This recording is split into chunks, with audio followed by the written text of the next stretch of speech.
नमस्कार, मैं हूं आपके साथ लक्ष्मी सिंह और आप देख रहे हैं स्वदेश 24x7 न्यूज चैनल। चलिए ताजा और अहम खबरों की शुरुआत कर लेते हैं। दुर्ग में खाद्य एवं औषधि प्रशासन नशीली दवाइयों की अवैध बिक्री पर लगातार कार्यवाही कर रहा है। जी हां, सहायक औषधि नियंत्रण संजय सिंह झड़ेकर ने बताया कि विभाग द्वारा अब तक कई मेडिकल स्टोर पर छापेमारी की जा चुकी है और आगे भी यह अभियान जारी रहेगा। स्वदेश 24x7 से विशेष बातचीत में सहायक औषधि नियंत्रण संजय सिंह ने झड़ेकर ने बताया कि जिले में 17वीं खबर दोबारा से।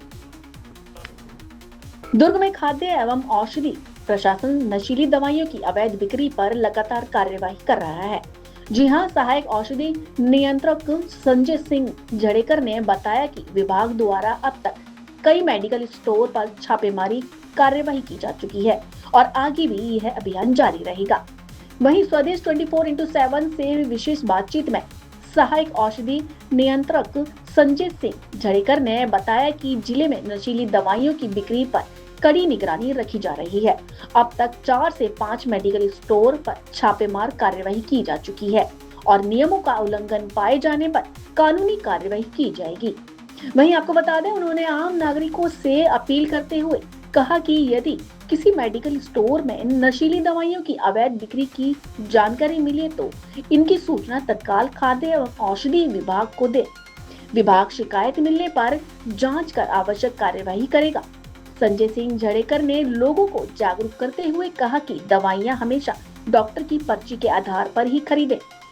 यदि किसी मेडिकल स्टोर द्वारा एक्सपायरी दवा दी जा रही है या निर्धारित दवा के स्थान पर दूसरी दवा दी जाती है तो इसकी शिकायत भी विभाग में की जा सकती है। दुर्ग से संवाददाता दीपमाला सिन्हा की खास रिपोर्ट। इस वक्त हम दुर्ग के एक विभाग में खड़े हुए हैं। इस विभाग का नाम है सहायक औषधि विभाग, जिसमें हमारे साथ औषधि नियंत्रक विभाग है। यहाँ पे हमारे साथ सहायक औषधि नियंत्रक संजय सिंह झड़ेकर जी मौजूद हैं। इनसे पूछते हैं, बातचीत करते हैं कि किस तरह से इनका विभाग कार्य करता है। और मैं आपको बताना चाहूँगी, इनके विभाग जो है अवैध रूप से जितने औषधियाँ हैं उन पर ये विभाग जो है काम करता है। जिस तरह से कफ सिरप की बात हुई, नशीली पदार्थों की बात हुई, इन तमाम जो बेचे जाते हैं उन सब चीज़ों की जांच करते हैं। हमारे साथ संजय सिंह हैं, हम इनसे बातचीत करते हैं और अधिक जानकारी पाते हैं। सबसे पहले तो आपका हमारे चैनल में बहुत बहुत स्वागत है संजय सर। धन्यवाद मैडम।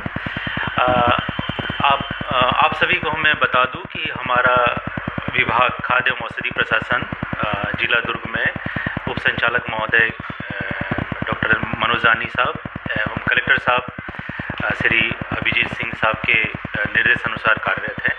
और स्पेशली अभी जैसा कि वर्तमान में जो सिनेरियो है नशीली पदार्थों को लेकर, तो ऐसी दवाइयाँ जिनका कि नशे के रूप में दुरुपयोग संभव है उस पे हमारा विशेष तौर पे फोकस रहता है। जब भी हमारे ड्रग इंस्पेक्टर मेडिकल स्टोर की जांच करने जाते हैं तो ऐसी मेडिसिन जिनका कि नशे के रूप में दुरुपयोग किया जा सकता है के क्रय विक्रय पे विशेष तौर पे ध्यान दिया जाता है कि जांच विशेष तौर पे की जाती है।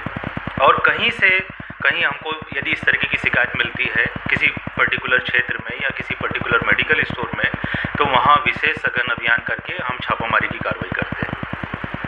अभी हम आपको बता दें कि पिछले जनवरी से अभी मई तक के हमारे ऐसे 5 मेडिकल स्टोर जहां की कुछ दवाइयां जिनका नशे के रूप में दुरुपयोग संभव था का प्रॉपर विक्रय रिकॉर्ड नहीं मिलने से हमने उसमें सस्पेंशन की कार्रवाई की है और एक लाइसेंस हमारे द्वारा निरस्त भी किया गया है। तो ये कार्रवाई निरंतर जारी रहेगी और आपसे भी हम इसमें सहयोग चाहेंगे कि आम जनता को कहीं कुछ लगता है अंदेशा कि किसी मेडिकल के थ्रू कहीं कोई औषधियाँ नशे के दुरुपयोग के लिए बेची जा रही है, तो वो हमसे सीधे संपर्क कर सकते हैं हमारे कार्यालय में या मुझसे या हमारे संबंधी जो औषधि निरीक्षक है उससे संपर्क किया जा सकता है। जी जी सर, ये तो आपने बताया कि किस तरह से आपका विभाग कार्य करता है, किस तरह से आपसे संपर्क किया जाए। अभी मैं बताना चाहूँगी, कुछ दिनों पहले ही एक मामला आया था कफ सिरप को लेकर, जिसमें कहा जा रहा था कि कफ सिरप से जो है बच्चों को ना पिलाया जाए, खांसी की कफ सिरप खास तौर पे, जिसे हम बचपन से पीते आ रहे हैं। तो अभी ऐसा क्या चीज़ आया है कफ सिरप में कि जो परिजनों को मना किया जा रहा है कि बच्चों को कफ सिरप ना दिया जाए? हाँ मैडम, वो 6 महीने 7 महीने पहले की बात है। छिंदवाड़ा मध्य प्रदेश के क्षेत्र की बात है। वहाँ पर एक पर्टिकुलर सिरप जिसमें मिलावट के तौर पे डाइथिलीन ग्लाइकोल मिला था, जो कि बच्चों के लिए बहुत हानिकारक है। तो इस वजह से स्पेशली कफ सिरप के लिए मना किया गया है। और गवर्नमेंट शासन की भी गाइडलाइन है कि 4 साल से कम उम्र के बच्चों को जो कफ सिरप प्रिस्क्राइब किया जाता है वो विशेष कंडीशन को देखते हुए डॉक्टर को प्रिस्क्राइब करना है। जी, तो क्या कफ सिरप में भी नशीली पदार्थ होते? कई बार देखा गया है कि लोग कफ सिरप से भी नशा करते हैं, क्या ऐसा होता है? कुछ पर्टिकुलर जो कफ सिरप है मैडम, जिसमें कोडीन फास्फेट होता है ना, कोडीन फास्फेट होता है, ट्रिप्लोडीन होता है, जो एनआरएक्स कैटेगरी में आती है। यदि वह कफ सिरप में मिला हुआ है तो वह उसका उपयोग नशे के रूप में दुरुपयोग संभव है। और इसमें स्पेशली इसलिए हम लोग ये जब भी हमारी टीम जाती है तो इस तरह के कफ सिरप की पर विशेष निगरानी रखते हैं। ज़्यादातर देखा गया है आपके विभाग द्वारा मेडिकल स्टोरों में जब कार्रवाई देखी जाती है, जब छापेमार करवाई जाती है, नशीली पदार्थें ज़्यादा मात्रा में जो मिलती हैं, जो मार्केट में जो लोग हैं जो नशा करते हैं, वो मेडिकल स्टोरों से कुछ ऐसी दवाइयाँ हैं जो नशे के रूप में यूज़ करते हैं। तो मेडिकल स्टोर वालों के लिए कुछ निर्देश देना चाहेंगे कि कुन दवाइयों को खासकर जो नशे में उपयोग होती है उन पर ना रखें? मेरा, जैसे कि मैंने पूर्व में भी कहा कि 5 मेडिकल स्टोर का लाइसेंस सस्पेंड किया गया है जनवरी से, और एक लाइसेंस निरस्त किया गया है इन तमाम मुद्दे को लेके। तो आगे सभी मेरे जितने भी मेडिकल स्टोर संचालक हैं, सभी से मेरा आग्रह है और निर्देश भी है कि इस तरीके की औषधियाँ जिनका दुरुपयोग के नशे के रूप में संभव है का क्रय विक्रय रिकॉर्ड निश्चित तौर पे अच्छे से संधारित करें, क्योंकि हमारी टीम जब भी जाएगी तो हम उस पर विशेष फोकस रहेगा। और यदि कोई कंट्रावेंशन पाया जाता है तो हमारे द्वारा कड़ी से कड़ी कार्रवाई की जाएगी। मैंने एक चीज़ पूछा आपसे कि जैसे नशीली जो दवाइयाँ होती है, सिरिंज या अन्य पदार्थ की जो नशे में जो उपयोग किए जाती है, वो सब मेडिकल स्टोरों में बैन है, किसी तरह से बेचा नहीं जा सकता। आपके विभाग के द्वारा भी लगातार इसके ऊपर कार्रवाई की गई है। और मेडिकल जो फील्ड है उसमें जो दवाइयाँ दी जाती है, अगर किसी पेशेंट को किसी तरह की कोई एक्सपायरी दवाई या किसी तरह की कुछ दवाइयों से किसी तरह का कोई नुकसान हो रहा है, तो इस पर क्या औषधि नियंत्रक विभाग, खाद्य विभाग को कार्रवाई करता है? बिल्कुल निश्चित तौर पे मैडम, लेकिन मैं एक थोड़ा सा सुधार चाहूँगा आपके बात में।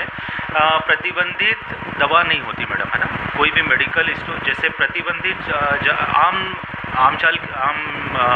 आम बोलचाल की भाषा में हम लोग प्रतिबंधित दवा का उपयोग करते हैं। दवाइयाँ प्रतिबंधित नहीं होती है, डॉक्टर के प्रिस्क्रिप्शन पे वो दवा सेल हो सकती है। सीधे से मंशा ये है कि कुछ ऐसी औषधियाँ हैं जिनको डॉक्टर के प्रिस्क्रिप्शन पे ही सेल किया जाता है ना।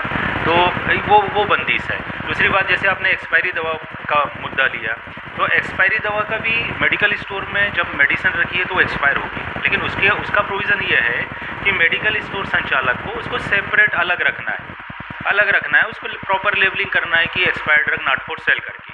क्यों? क्योंकि वो उसको रिम्बर्स कराता है, वो जहाँ से उसने परचेस किया है उसको रिटर्न करके फिर उनका कंपेंसेट होता है जो भी लॉस होता है।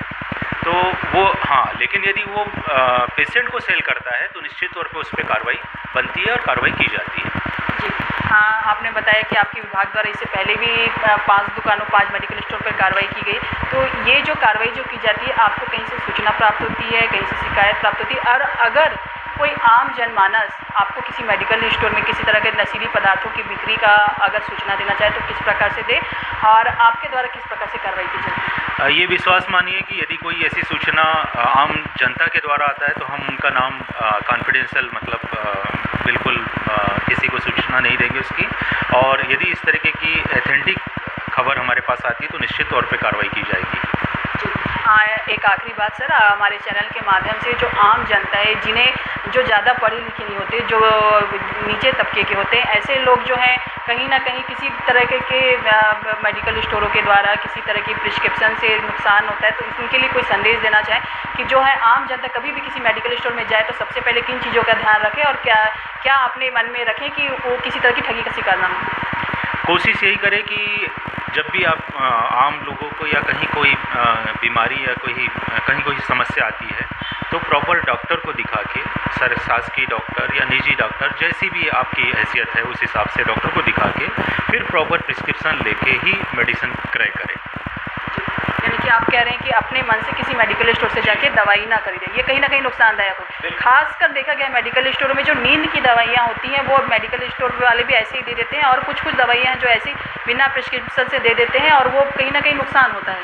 हाँ नहीं, निश्चित तौर पर मैडम ये तो नहीं, नशीली दवाओं के तो हमारे बहुत कड़ा संदेश भी है और कड़ी कार्रवाई भी हम लोग कर रहे हैं कि नशीली दवाओं तो बिना प्रिस्क्रिप्शन के सेल कर ही नहीं सकते वो लोग, और करेंगे तो निश्चित तौर पे कड़ी से कड़ी कार्रवाई हम कर ही रहे हैं और आगे भी भविष्य में भी करते रहेंगे। हाँ, लेकिन जैसे सेल्फ मेडिकेशन की जो बात की है आपने, तो हम मेडिकल वालों को भी बोलते हैं कि जितनी भी शेड्यूल मेडिसिन है OTC के प्रोडक्ट के अलावा वो बिना डॉक्टर के प्रिस्क्रिप्शन के उनको सेल नहीं करना है। बहुत बहुत धन्यवाद। ये थे हमारे साथ संजय सिंह झाड़ेकर सर, जो सहायक औषधि नियंत्रक है, खाद्य एवं औषधि विभाग में ये बैठते हैं। अगर किसी भी आपको औषधि विभाग से, किसी भी मेडिकल स्टोर से किसी प्रकार की शिकायत हो, आप यहाँ विभाग में आकर संजय सिंह झाड़ेकर सर से कर सकते हैं। और इन्होंने निवेदन किया है आम जनता से कि जब भी आप दवाई लेने जाएं डॉक्टर के परामर्श से ही दवाई लें, बिना किसी डॉक्टर के परामर्श के दवाई ना लें। और अगर आपको कहीं मेडिकल स्टोर में ऐसा लगता है कि कोई नशीली पदार्थ बिक्री हो रही, तो यहाँ आके शिकायत करें, आपका नाम गोपनीय रखा जाएगा और तुरंत उस मेडिकल स्टोर पर कार्रवाई की जाएगी। स्वदेश 24/7 के लिए दुर्ग से मैं दीपमाला सिन्हा।